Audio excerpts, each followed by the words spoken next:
पनवेलमध्ये सध्या शहरीकरणाचं वारं वाहत आहे। मात्र अशाही परिस्थितीत पनवेलमधील एका शेतकऱ्यानं कारल्याच्या उत्पादनातून बाकी शेतकऱ्यांसमोर नवा आदर्श घालून दिलाय। आत्माराम हातमोडे असं या शेतकऱ्याचं नाव आहे। हातमोड्यांची कारली चक्क परदेशवारीवर निघाली आहेत। त्यामुळे हातमोडे सध्या सर्व शेतकऱ्यांच्या कौतुकाचा विषय झालेत।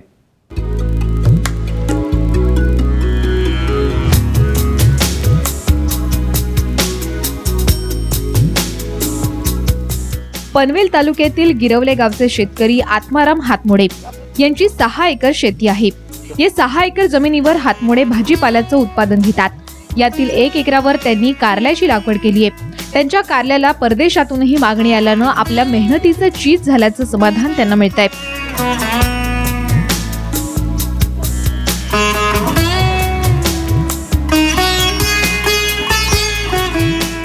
लहानपणापासून आमचे वडील शेती करत होते, तर वडिलांनंतर आम्ही म्हणजे लहानपणापासून मी शेतीचं मला आवड आहे, माझ्या मुलांना पण आवड आहे।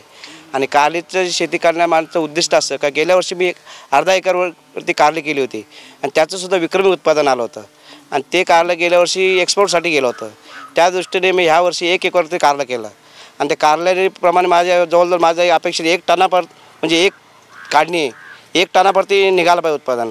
आणि ते कारलं बाहेर देशात त्याला मागणी चांगली आहे। कारला हा बाहेर देशात एक्सपोर्ट होतो आणि त्याप्रमाणे त्याला जो आपल्याला भाव पाहिजे तो पण भाव पण चांगला मिळतो, म्हणून मी कारलीकडे जास्त वळलेलो आहे। पारंपरिक शेती करणाऱ्या हातमोडेंचं यंदा कारल्याचं 15 टन उत्पादन निघणार आहे। यातील काही उत्पादन ते निर्यात करणार आहेत, तर बाकी उत्पादन ते स्थानिक बाजारात विकणार आहेत। यातून 6 ते 7 लाख रुपयांचा नफा मिळेल अशी त्यांना आशा आहे।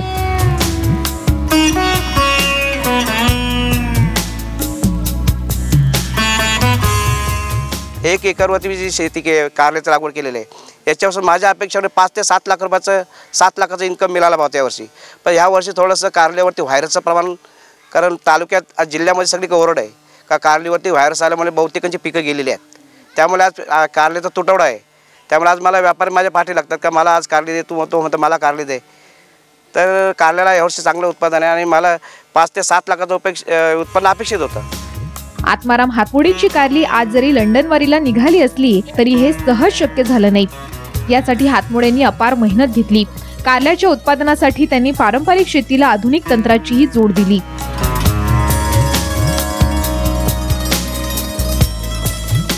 मॅनपॉवर आहे म्हणजे मजुरी परवडत नाही, त्यासाठी मी आधुनिक पद्धतीने हे मी केलेलं आहे। त्यासाठी मी ड्रिप केलेलं आहे। ड्रिपसाठी मी EPC कंपनीचं ड्रिप मागवलं आणि त्याचं मला 50% आज सबसिडी, विशेष म्हणजे तालुका कृषी अधिकारी यांच्याकडून मला 50% सबसिडी सुद्धा मिळाली। आणि त्याच्यामुळे फायदा असं झाला का माझी मुलं म्हणजे बटन दाबल्यानंतर त्याची पाण्याची बचत होते आणि त्यामुळे ते ड्रिपचा मी जास्त अवलंब केलेला आहे। आणि त्या ड्रिपमधून मी विद्राव्य जी खतं आहेत ती ऑटोमॅटिक ते ड्रिपमधून दिली जातात, त्यामुळे माझ्या मजुरीचे पैसे बचत झालेले आहेत। आपल्या शेतीसाठी हातमोडेंनी विहीर खोदून पाण्याची व्यवस्था केली आहे। ठिबक सिंचन आणि तुषार सिंचनाची व्यवस्था त्यांनी केली। यासाठी त्यांना पनवेल तालुका कृषी अधिकाऱ्यांनीही मदत केली आहे। गिरवले गावामध्ये एक शेतकऱ्यांचा ग्रुप स्थापन केला। एक 20 ते 25 लोक एकत्र आणले। त्या ग्रुपला एक समर्थ ग्रुप म्हणून असं नाव दिलं गेलं आणि हे ग्रुप चालवण्यासाठी मार्गदर्शन म्हणून ह्या गावातले एक प्रगतिशील शेतकरी माननीय आत्माराम वाघमोडे यांना आपण याचं नेतृत्व म्हणजे एक लीडरशिप दिली आणि त्यांच्या माध्यमातून आपण आता हा पाहत आहात की हा कारल्याची बाग आहे, वांग्याची बाग आहे। ही एक पूर्ण यांनी आधुनिक पद्धतीने यांना आपण जोड दिलेली आहे। तर पूर्वी हे स्थानिक जाती या ठिकाणी लावत होते। जी कारल्याची जात होती ती स्थानिक जात होती, पण आता त्यांनी यावर्षी बघा हायब्रिडच्या 5 जाती लावलेल्या आहेत। एक आहे थायलंड, एक आहे आमनश्री आणि एक आहे नीलमच्या व्हरायटी।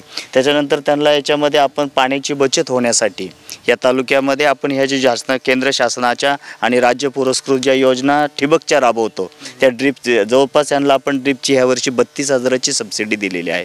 त्याच्या अनुषंगाने त्यांनी अजून त्याच कारल्याच्या जोडीला ह्या वांग्याची जोड दिलेली आहे, जेणेकरून त्यांचं इतर पिकं घ्यावी। याच्यामध्ये त्यांनी मिक्स क्रॉपिंग राबवलेलं आहे। कांद्याचं पीक घेतलंय, वांगी आहे आणि याला पण ड्रिप केलेलं आहे। आणि आपण आता सहज मागं पाहत असाल की आपण एक मागं पाहत असाल की हा एक प्रकाश सापळा आपणही आपल्या कृषी विभागाच्या माध्यमातून दिलेला आहे. ज्या ज्या योजना आपल्या तालुका कृषी अधिकारी किंवा शासनाच्या कृषी विभागाच्या असतील त्या आपण या ठिकाणी पोहोचवलेल्या आहे, जेणेकरून शेतकरी एकत्र जर आले तर त्यांना शेती करणं, मार्केटिंग करणं, ट्रान्सपोर्ट करणं ह्या सगळ्या गोष्टीचा याला फायदा होत आहे. कृषी विभागाकडून पनवेलमधील शेतकऱ्यांसाठी सध्या विविध उपक्रम राबवले जात आहेत, जेणेकरून लोकांमध्ये शेतीविषयक जास्तीत जास्त जागरूकता येईल. शेतकऱ्याला काय पाहिजे असतं, सगळ्यात पहिलं शेती करायचं तर पाण्याची व्यवस्था ती पंचायत समितीच्या माध्यमातून त्यांना आम्ही दिलेलं आहे. त्याच्याशिवाय त्यांना पॉवर टिलरची एक योजना आपण त्या ठिकाणी दिलेली आहे. पॉवर टिलरमुळं आज त्यांचं यांत्रिकीकरणात शेतकऱ्याने विशेष रस घ्यावा ह्या हिशोबानं त्यांनी यांत्रिकीकरणातून त्यांनी हे केलेलं आहे. गावचे माजी सरपंच असणाऱ्या हातमोडेंच्या पुढाकारानं शेतीच्या विकासासाठी आपल्या गावातील 15 शेतकऱ्यांची एक संस्था स्थापन केली आहे. या माध्यमातून ते वेगवेगळे उपक्रम राबवतात. त्याला पनवेलच्या कृषी विभागाचीही जोड मिळाली आहे. सध्या नवी मुंबईत होणाऱ्या विमानतळामुळे पनवेलमधील जमिनींना सोन्याचा भाव आलाय. त्यामुळे शेतकऱ्यांचा कल ही जमीन विकून पैसा कमवण्याकडे वाढलाय. मात्र या पैशाची पर्वा न करता हातमोडेंनी याच मातीतून हिरवं सोनं पिकवलंय. आपल्या सोन्यासारख्या जमिनी न विकता त्यात शेती करण्याचं आवाहन त्यांनी इतर शेतकऱ्यांनाही केलंय. कॅमेरामन अभय प्रसाद सह मिलिंद तांबे, साम टीव्ही, नवी मुंबई.